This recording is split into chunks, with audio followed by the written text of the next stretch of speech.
Atlântida no Reino da Luz. Roger Bottini Paranhos. Capítulo 5. O Mundo Primitivo. Nos dias seguintes, dediquei-me a repassar minhas atividades corriqueiras a Arnak e Ryu. Eles eram meus dois amigos mais próximos e colegas de sacerdócio no Vril. Naturalmente, aceitaram de forma muito prestativa. Enquanto eu realizava os preparativos para a viagem, Arnak não parava de me perguntar o que eu queria ver naquele mundo de dor e sofrimento, antessala do inferno, segundo ele. O irônico amigo sacudia a cabeça, sinalizando negação, e dizia: "Você vai perder festas notáveis nas próximas semanas, para interagir com criaturas que beiram a animalidade. Você sabia que os habitantes da terceira dimensão são uma evolução dos macacos?" De forma teatral e com um olhar espantado, ele afirmava enquanto ajeitava seus longos cabelos louros ondulados. "Sim, são pouco mais que animais. Nossos cientistas realizaram experiências de engenharia genética no mundo primevo dos macacos para elaborar essa forma bizarra de manifestação física para espíritos embrutecidos." E, sacudindo a cabeça em tom reprovador, falou com convicção: "Jamais encarnarei minha nobre alma em um corpo decadente, pouco mais que um macaco. Sou filho da luz. Minha alma jamais habitará o corpo de um macaco falante." E realmente foi assim. Arnak nunca se permitiu realizar tal feito. 5 dias depois, eu e Evelyn, acompanhados de nossos pais, dirigimos-nos ansiosos para o hangar em Poseidones, onde ficavam estacionadas as pesadas aeronaves que ingressavam na Terra da terceira dimensão, o mundo primevo. Minha excitação era notória. Eu não prestava atenção em nada ao meu redor e respondia às perguntas que me faziam de forma monossilábica, como se o único objetivo de minha vida fosse conhecer aquele obscuro mundo, que ainda me era desconhecido. Até mesmo aquela tosca aeronave me causou admiração. Enquanto meus pais se encarregavam dos detalhes finais para o embarque, fui conversar com os técnicos que iriam operá-la. Como usaria o Vril para manipulá-la? Como seria conduzir as inversões do eixo gravitacional com o quinto elemento em uma frequência grosseira? Muitas perguntas povoavam meus pensamentos. Um dos pilotos esclareceu-me então de forma atenciosa: "Andrei, a maior dificuldade na condução das aeronaves é a transição entre as dimensões, tanto no portal ocidental como no oriental de nosso país. Ali precisamos estabilizar com habilidade a intensidade das forças gravitacionais para navegarmos em meio à atmosfera mais densa, típica da dimensão rudimentar da Terra. Depois que conseguimos regular essa variação, ainda temos de controlar as oscilações atmosféricas da terceira dimensão. Nessa frequência, as vibrações energéticas pesadas são como incríveis tempestades energéticas que podem, inclusive, derrubar a aeronave. A energia mental densa dos habitantes traumatizados que vivem nessa faixa é algo muito perigoso para nossa delicada contextura astral e também para as aeronaves." Concordei com um gesto de agradecimento pela atenção dispensada a mim e disse-lhes: "Compreendo. Meus pais já me alertaram sobre as dificuldades de interagirmos com essa esfera mais densa. Nossos corpos ficam mais pesados e o ar é quase irrespirável, algo similar a uma escalada às montanhas gigantescas de Kandur, próximas ao portal oriental de Poseidon." Eles fizeram um sinal afirmativo, ao que completei: "Estarei à disposição dos amigos, caso necessitem de auxílio para pilotar a nave. Será uma grande alegria poder ajudá-los." Todos ali já sabiam de minha notável proeza com o Vril, materializando. Minha fama de bom piloto também era respeitada por todos na capital Atlântica. Logo agradeceram com respeito e me disseram que eu deveria descansar o corpo e a mente durante a viagem, porque o mundo primeiro era muito desgastante para aqueles que o visitavam pela primeira vez. Era um cansaço emocional e físico, principalmente por causa da mudança de dimensão. "Andrei, você verá coisas que o surpreenderão. Vivemos em um paraíso. Nosso povo, lamentavelmente, está se esquecendo disso." Agradeci pelas palavras do amigo com indisfarçável emoção. Era isso mesmo que eu procurava nessa viagem: resgatar os verdadeiros valores da alma, que se perdem entre criaturas imaturas, inseridas em um cenário perfeito, como era o nosso caso em Atlântida. Intimamente, eu desejava realizar algo deveras útil e necessário, amparar quem realmente precisava. Em Atlântida, apesar de eu trabalhar em uma das mais relevantes atividades, notava que outros poderiam executar aquele trabalho com a mesma qualidade e com maior prazer. Era possível que, em um mundo com menos recursos, minha maestria com o Vril poderia tornar-se algo realmente essencial, promovendo melhora na qualidade de vida daqueles povos e, talvez, até ser fator determinante de sua própria sobrevivência. Eu desejava muito realizar um trabalho essencial, e não apenas uma atividade complementar dentro de uma sociedade perfeita, que já vivia o apogeu de seu avanço tecnológico e social. Meu sonho era fazer algo parecido com a atitude de um médico dos dias atuais, que abandona seu rico consultório de cirurgia plástica para dedicar-se a trabalhar como voluntário da Cruz Vermelha, em regiões assoladas pela miséria, como a África. Estava na hora da partida, mas antes de embarcar na nave, resolvi observá-la por fora. Ela possuía a forma de um grande charuto e media em torno de 40 metros de comprimento. O material da fuselagem era leve para os padrões atuais, mas pesado para os níveis sutis da dimensão de Atlântida. Era feita de algo semelhante à fibra de carbono. Depois de longos minutos de minuciosa exploração, deparei-me com meu pai, na porta do veículo. Ele sorria, divertindo-se com minha curiosidade sem limites. Então perguntou-me com carinho: "Podemos partir agora, meu jovem cientista?" Eu sorri para ele e, abraçando-o, respondi: "Sim, meu filósofo pai. Já estou satisfeito com as informações técnicas obtidas." Entramos abraçados na aeronave e nos sentamos em alguns poucos assentos destinados aos turistas. Aquela era uma nave de trabalho, dedicada ao transporte dos voluntários, que abriam mão do conforto de Atlântida para auxiliar seus irmãos desafortunados que reencarnavam na esfera da dor. Em poucos minutos, o veículo decolou do solo e seguiu viagem. Enquanto os nossos pais e Evelyn conversavam animadamente, fiquei em silêncio, segurando a mão de minha companheira, com o olhar voltado para a janela, perdido em meus pensamentos. A viagem dentro de nossa dimensão seria bem curta, já que sairíamos dali pelo portal ocidental, que ficava a uma distância relativamente curta da capital Poseidones, bem próxima de onde se localiza, atualmente, a minúscula ilha de Bimini, nas Bahamas. Algum tempo depois de partirmos, Artemis conversou com o piloto-chefe da missão e nos informou de que o destino daquela missão era o sul do continente, hoje conhecido como América, mais precisamente em uma região localizada a 70 quilômetros da cidade atual de La Paz, na Bolívia, e que ficou conhecida posteriormente como Tiahuanaco. Segundo Artemis, esse era um importante centro social que surgia no mundo primitivo e de onde estava sendo estabelecida uma cultura sedentária, que permitiria, em breve, a chegada do progresso.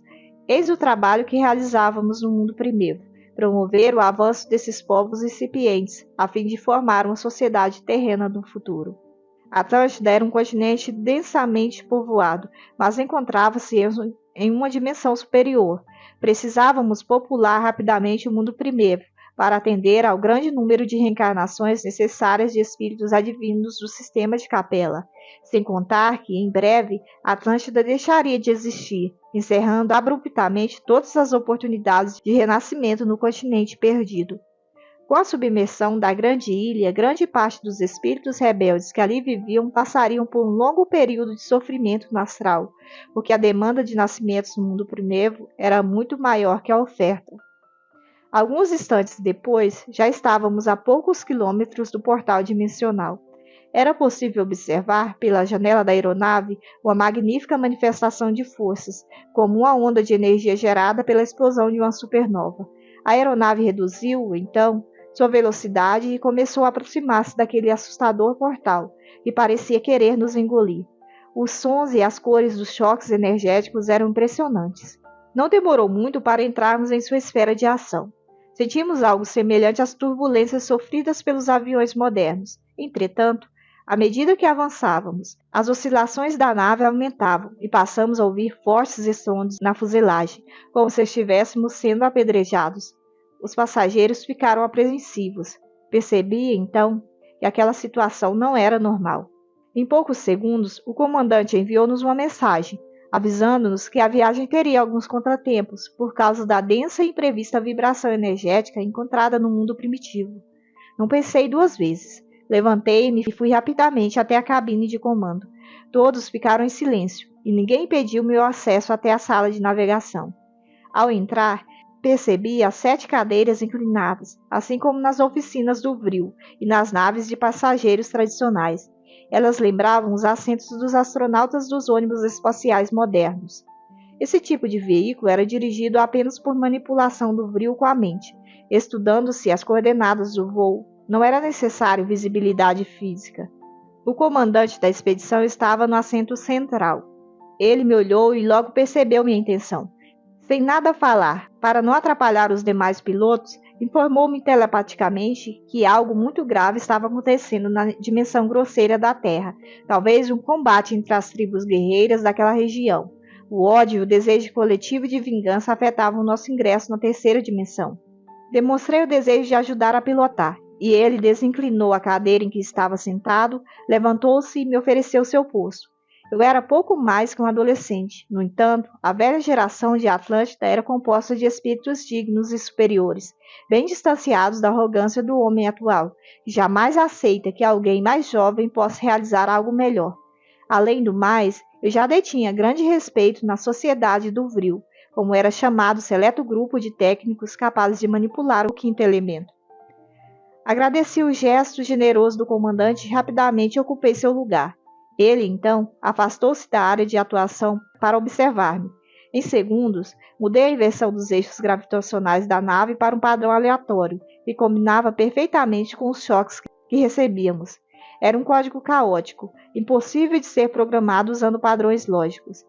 Em seguida, criei, com o próprio Vril, um campo áurico, uma espécie de grande campo de força, e transferi a programação dos eixos gravitacionais para a esfera exterior ao campo.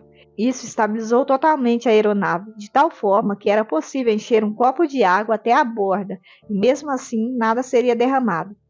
Absolutamente acabaram as turbulências. Apenas um impacto ou outro era percebido, bem distante, na área externa ao campo de força criado.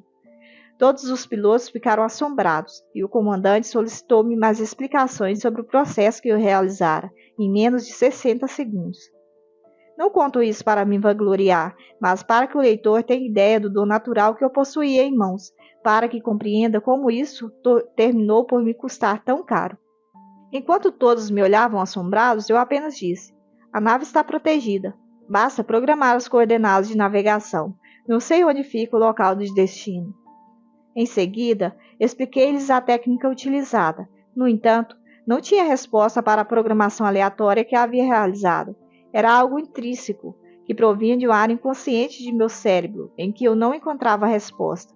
Era como se meu eu interior falasse de coisas que eu desconhecia em meu universo consciente.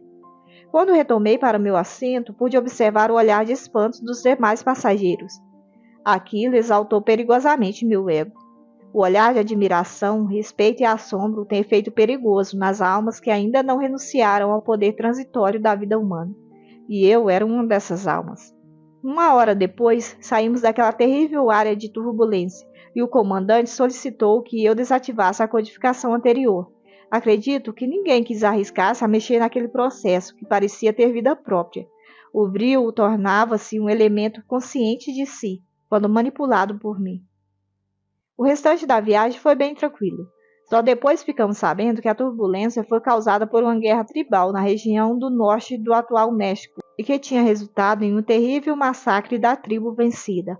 Essa região sempre fora a mais guerreira e primitiva da América de há 12 mil anos. Nós realizamos o restante da viagem em velocidade bem inferior àquela com que estávamos acostumados em Atlântida, por causa da densidade da atmosfera na terceira dimensão. Assim, algumas horas depois, chegamos às margens de um lago, em uma região montanhosa. Apesar de não ter a beleza da terra de Poseidon, o local era belo e aprazível. Lá de cima, podíamos ver os habitantes da região se aglomerando para receber-nos. Pouco a pouco, com a aproximação da nave ao solo, pude começar a enxergar melhor aquele povo de traços sofridos. Eram feios e mal vestidos, uma verdadeira visão horrenda. Os aldeões eram gente pequena e magra, com cabelos e olhos escuros. Aos meus 10 anos, eu já tinha a altura de uma mulher adulta entre eles. A primeira lembrança que me veio à cabeça foram as palavras de Arnak, com expressão de nojo no rosto. assemelhando-os aos macacos. Sim, eles pareciam pouco mais que animais. Por alguns instantes, dei razão ao meu estável amigo e passei a me perguntar: por Deus, o que estou fazendo aqui? Artemis analisou meus pensamentos com atenção e disse-me: sim, Andrei, a raça humana da dimensão primeva é o aperfeiçoamento de uma classe especial da família dos macacos. A civilização Atlante foi incumbida de realizar o trabalho de transformação genética para que esse grupo de primatas pudesse tornar-se racional e, assim, permitir a manifestação de espíritos individualizados no seio do cosmos e que estão ascendendo a um novo nível de evolução. Tudo na vida trata-se de evolução e progresso, e essa é nossa tarefa.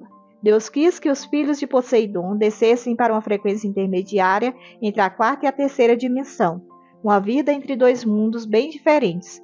Desde que isso aconteceu, há alguns séculos, nosso povo tem trabalhado em nome do Altíssimo para preparar essa dimensão rude e agressiva para ser palco de desenvolvimento espiritual de uma classe primitiva de espíritos, que um dia povoará e dominará toda a Terra.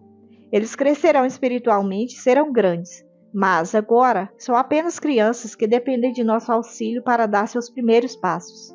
Ela meditou por alguns segundos e voltou a falar.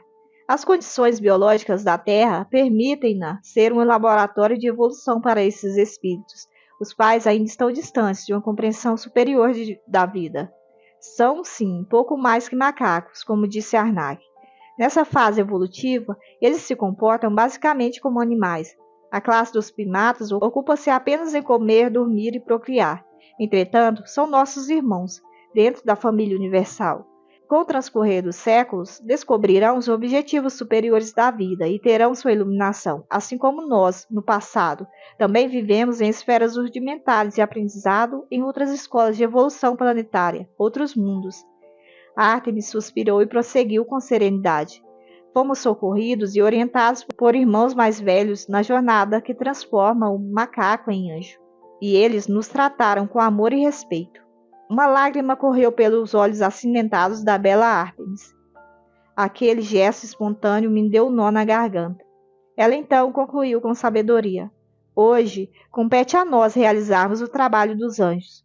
Compreenda isso, e você verá com outros olhos esses irmãos que, muitas vezes, chocar-te-ão com suas atitudes selvagens e infantis.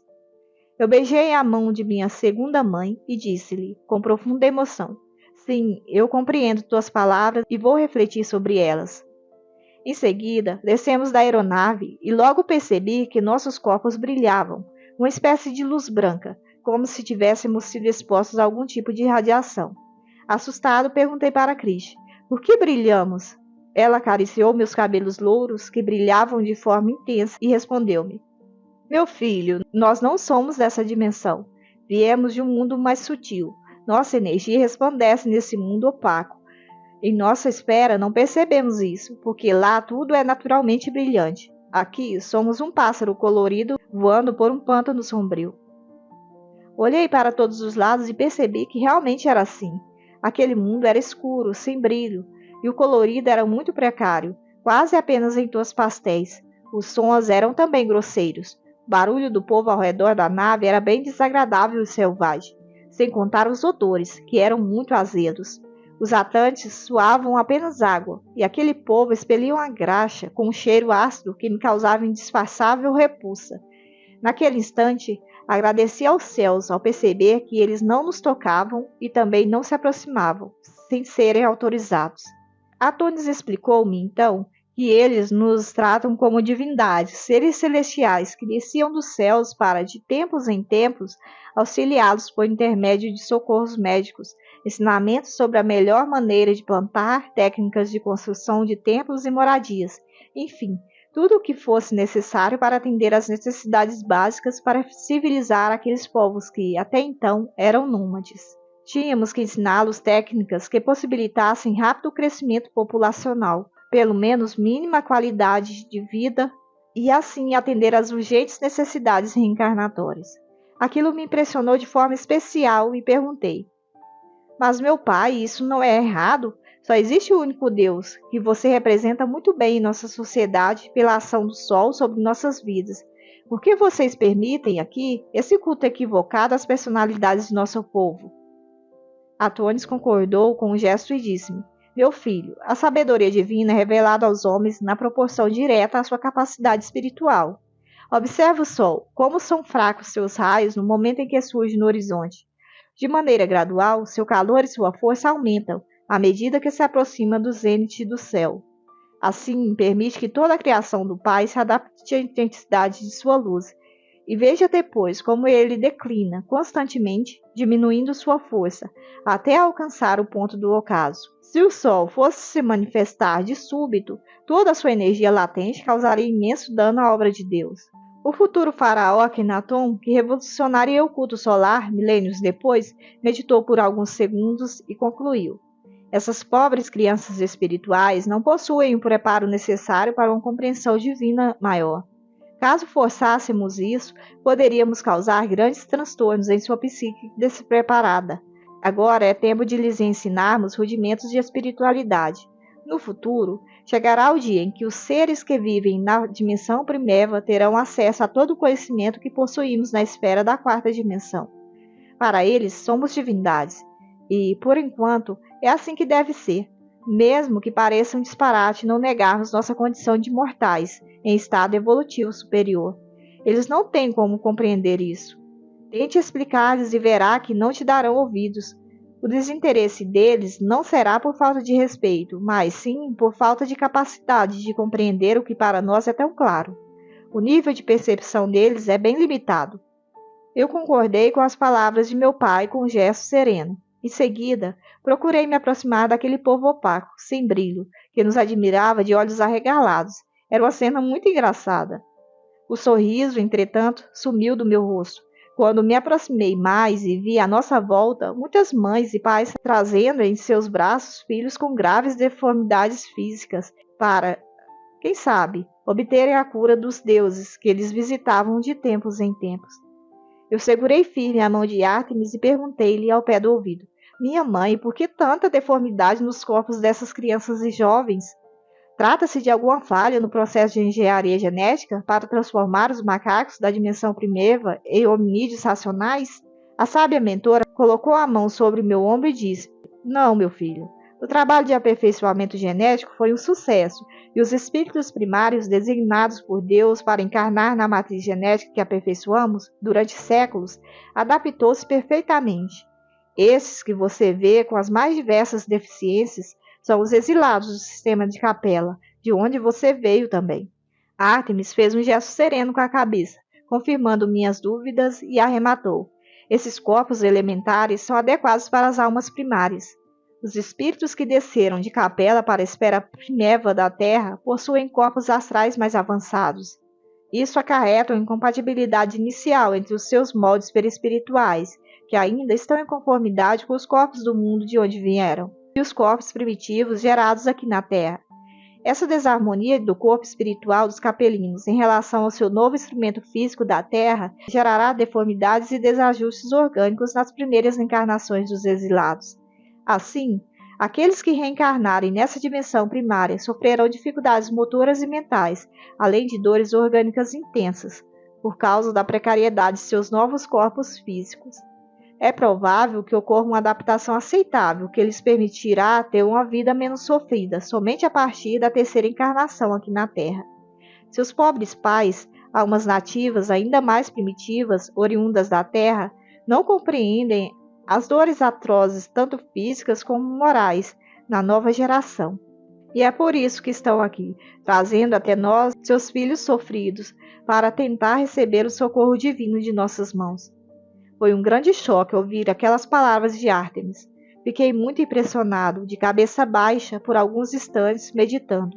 Evelyn, que estava ao meu lado, em estado de profunda tristeza, segurou minha mão e deitou a cabeça em meu ombro. Em seguida, falei com voz titubeante: Quer dizer, então, que esse seria meu destino e o de Evelyn, caso encarnássemos nessa dimensão, em vez de sermos beneficiados com a oportunidade de nascer na quarta dimensão em Poseidon? Cristi, aproveitando o silêncio de Ártemis, tomou a palavra para si. Andrei, se vocês nasceram em nosso mundo é porque possuíam merecimento para isso. Não existe acaso na obra de Deus. Certamente, o trabalho que realizavam no mundo de onde vieram e os valores que agregaram os tornaram eleitos para uma vivência superior. Eu e Evelyn éramos cientistas em tríade. Havíamos dedicado várias existências ao estudo de mecanismos que levam o homem ao progresso. Quando reencarnamos em Atlântida, toda essa bagagem que trazíamos conosco se encaixou perfeitamente com diversos fatores desse novo mundo. O espírito criador e os administradores siderais da Terra decidiram que seríamos mais úteis promovendo o progresso por intermédio da dimensão intermediária de Poseidon do que no mundo primeiro, onde a dor era uma constante. Assim, recebemos uma constituição genética perfeita e educação primorosa. Sem dúvida, isso aumentou nosso débito com o Todo-Poderoso, que, em vez de nos punir por nossos equívocos em tríade, abençoava-nos com a vida em um paraíso. Teríamos de trabalhar muito para compensarmos essa bênção dentro da universal lei de causa e efeito. Minha mãe biológica olhou, então, para aquelas crianças sofridas e concluiu: seria importante que toda a nova geração de nosso país visitasse esses mundos do mundo primevo, para compreender a dádiva de viver em um mundo perfeito. Talvez, reconhecendo seus irmãos de outras vidas, aqui neste terrível vale de dor, pudessem modificar seus objetivos de vida e seu comportamento perante o que fazer dela. Ártemis concordou com um gesto e arrematou: sim, a vida fácil e luxuosa da grande ilha está corrompendo as almas ainda despreparadas para uma vida superior. Já conversei com os sábios do conselho para estimular as viagens dos jovens a essa esfera. Talvez isso ajude a recuperar o equilíbrio em nosso mundo. Entretanto, eles temem pelo desequilíbrio que isso pode acarretar nas duas dimensões. Como assim? Perguntei sob forte curiosidade. Ártemis, irradiando no mundo primevo uma poderosa energia dourada, mais bela que a do Oricalto, respondeu: não temos o direito de influenciar demasiadamente na vida desses povos. Estamos aqui na condição de instrutores, com o objetivo de auxiliá-los em seu progresso. Não podemos resolver todos os seus problemas e também não devemos trazer-lhes os nossos. Eles precisam viver essa experiência dolorosa para purificar o espírito intoxicado com as mazelas que cultivaram com ardor no planeta de que foram exilados. Por outro lado, não podemos obrigar os capelinos reencarnados em Poseidon a uma mudança para a qual não estejam preparados. Caso eles não elevem suas almas por si mesmos, será necessário reencarnarem na terceira dimensão e começar sua evolução novamente, a partir da estaca zero. Sem contar que nossa população é mais numerosa. Causaríamos, assim, grandes transtornos a esses povos simples, se fizéssemos expedições diárias para cá. Eu estava perdido em meus pensamentos, tentando compreender o que Ártemis me dizia, quando, repentinamente, uma nativa, de semblante sofrido e rosto marcado pelo tempo, aproximou-se e colocou aos meus pés uma criança, que deveria ter uns 5 anos de idade. O rosto dela era a personificação do sofrimento. Seus membros estavam deformados, com profundos danos nas articulações. A coluna estava muito curvada, denunciava grave escoliose. Os dedos das mãos, os pulsos, tudo estava retorcido naquela pobre criança. Seus pés eram virados em sentido contrário ao corpo. Sinceramente, não consigo lembrar a parte daquele corpo que não estivesse contrariando a estética humana normal. Aquela triste visão me compadeceu de modo único. Olhei para os meus pais e para Evelyn e perguntei, confuso: o que ela deseja? O que posso fazer? Antes que alguém dissesse algo, a mãe da criança falou-me de coração para coração, por linguagem telepática que todo o Atlante dominava. Divindade sagrada que vem dos céus, cure minha criança. Não consigo mais suportar vê-la com tantas dores, ouvir seus gemidos. Perdoe os erros dela em outras vidas. Permita a meu filho o direito de viver em condições mínimas para trabalhar por sua reabilitação diante do grande Deus. Com saúde, ele poderá corrigir seus enganos do passado. Aquela sábia manifestação, vinda de um humilde silvícola, impressionou-me deveras. Olhei para os meus pais e Evelyn murmurou: que posso fazer, meu Deus? Que posso fazer?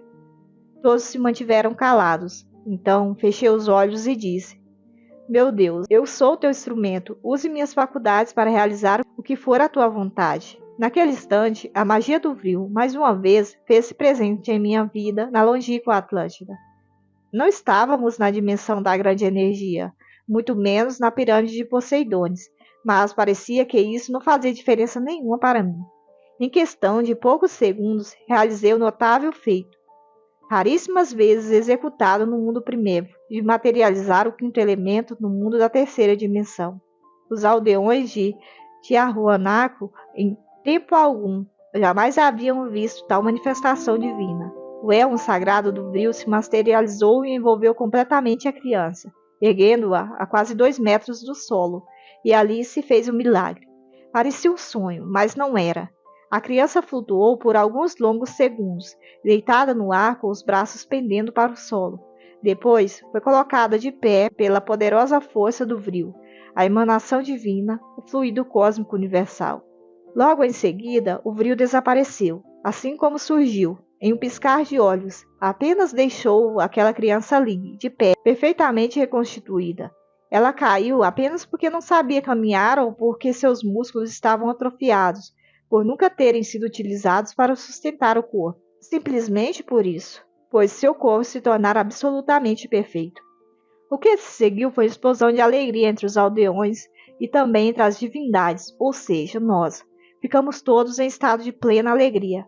Aquele povo simples ficou tão agradecido que realizou naquela noite uma grande festa. Sua música telúrica soou como a mais bela das sinfonias celestiais aos meus ouvidos. Fiquei feliz como poucas vezes ficaria naquela existência. O desejo que acalentava de utilizar meu dom para um objetivo essencial estava se concretizando. Longe de Atlântida e do olhar censor do grande conselho do vril, eu encontrava a felicidade e a paz de espírito que tanto procurava. Assim, todos me elogiaram e manifestaram seu entusiasmo pela manifestação divina que fluía por meu intermédio de forma tão natural. Os pilotos da aeronave correram para entrar em contato e revelar para a central de Atlântida o que havia ocorrido. Em poucas horas, essa notícia havia se espalhado pela terra de Poseidon. Entretanto, se eu soubesse o preço que pagaria por esse poder absoluto sobre o vril, negá-lo-ia 1000 vezes, talvez 10.000. E tentei negá-lo, lutei contra ele, fiz o que pude. Até mesmo amaldiçoei essa pobre criança que foi instrumento da graça divina. Tudo inútil. Era meu destino. Podemos mudar nosso destino, transformá-lo? Sim, é possível, porém é inútil fugir dele.